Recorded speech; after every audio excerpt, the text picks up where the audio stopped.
மனசு ரொம்ப கஷ்டமாக இருக்குங்க. அண்ணன் தளபதி விஜய் அவர்கள் கரூருக்கு போயிட்டு மீட்டிங் முடிச்சதுக்கப்புறம் இப்படி ஒரு சம்பவம் நடக்குன்னு நான் எதிர்பார்க்கல. அ அது ரொம்பவுமே மனசை உலுக்கிருச்சு. நைட்டு ஃபுல்லாக சரியாக தூங்க முடியல நம்மளால்.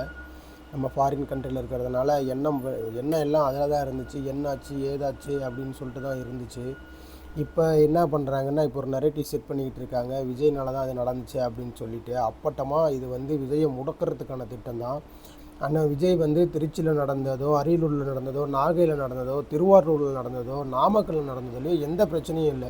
இந்த இந்த இப்போ நடந்ததை வந்து என்ன பண்ணுவாங்கன்னா, அப்படியே இது மொத்த காரணம் வந்து விஜய் அவர்கள் தான் அப்படின்னு சொல்லி ஒரு பெரிய நரேட்டிவ் செட் பண்ணுவாங்க. அதான் நம்ம வந்து ஒன்றை தெளிவாக புரிஞ்சுக்கணும். திருச்சியில் வந்து இதே மாதிரி ஒரு பேரணி நடந்துச்சு. அங்கே எதுவும் ஆகலை.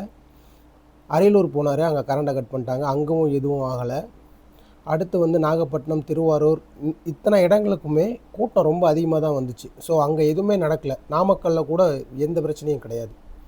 ஆனால் கரூரில் மட்டும் விஜய் அவர்கள் பேசி முடிச்சுட்டு போனதுக்கப்புறம் காட்டுத்தீ மாதிரி ஒரு செய்தி பரவுது. அந்த செய்தி பரவுன உடனே செந்தில் பாலாஜி அங்கே வராரு, அன்பில் மகேஷ் வராரு, முதலமைச்சர் ஸ்டாலின் ட்விட்டரில் போஸ்ட்டு போடுறாரு.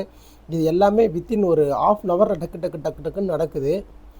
இதுக்கு பின்னாடி யார் இருக்கா, இது எதனால் நடந்துச்சு, போலீஸுங்க வந்து சரியான முறையில் பாதுகாப்பு கொடுத்தாங்களா, எத்தனை போலீஸ் வந்து பாதுகாப்புக்கு அமர்த்தப்பட்டாங்க அப்படின்னு சொல்லி பல கேள்வி இருக்குது.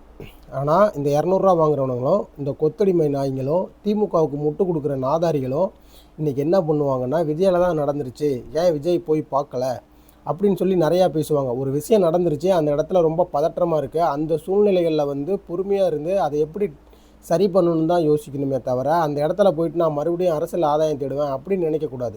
இதில் வேறு அன்பில் மகேஷ் அவர் வந்து அங்கே போய் ஆக்டிங் விட்டு அழுதுகிட்டு இருக்காரு. நீங்கள் அழுவுங்க, நான் வேண்டாம்னு சொல்ல. இந்த மாதிரி எல்லா இடத்துலையும் நீங்கள் இருக்கணும்ல. இந்த இடத்துல வந்து நீங்கள் என்ன சொல்கிறீங்க, கட்டுப்பாடுகளை ஃபாலோ பண்ணுங்கடான்னு சொல்கிறீங்க.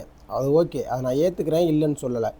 ஆனால் கூட்டம் அதிகமாக வருதுன்னு தெரிஞ்சு சரியான முறையில் பாதுகாப்பு கொடுக்காதது, அவங்க கேட்ட இடத்த கொடுக்காதது, இந்த மாதிரி எல்லா தப்புமே அரசாங்கத்து மேலே இருக்குது. நீங்கள் வந்து விஜய்க்கு கூடுற கூட்டத்தை பார்த்து ரொம்ப பயத்தினால நீங்கள் என்ன பண்ணுறீங்க, கூட்டம் நடத்த முடியாத மாதிரி பண்ணுறீங்க. இத்தனை மணிக்குள்ளே பேசணும்னு சொல்கிறீங்க, ஏகப்பட்ட கண்டிஷன் போடுறீங்க, பத்தாத குறைக்கு சின்ன இடமா கொடுக்குறீங்க. கூட்டம் அதிகமாக வரும்னு தெரிஞ்சும் சின்ன இடமா கொடுக்குறது யாரோட தப்பு?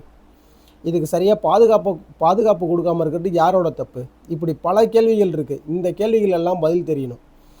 ஸோ இன்றைக்கி வந்து நீங்கள் சொல்லலாம், விஜயால் வந்து விஜய் வரத்துக்கு முன்னாடியே இப்படி நடந்துருச்சு அப்படின்னு. இது திட்டமிட்டு நடக்கப்பட்ட ஒரு நான் கொலையாக தான் பார்க்குறேன். ஏன்னா நம்ம அந்த காலையில் இருந்து நம்ம வீடியோ பார்த்துக்கிட்டு இருக்கோம்.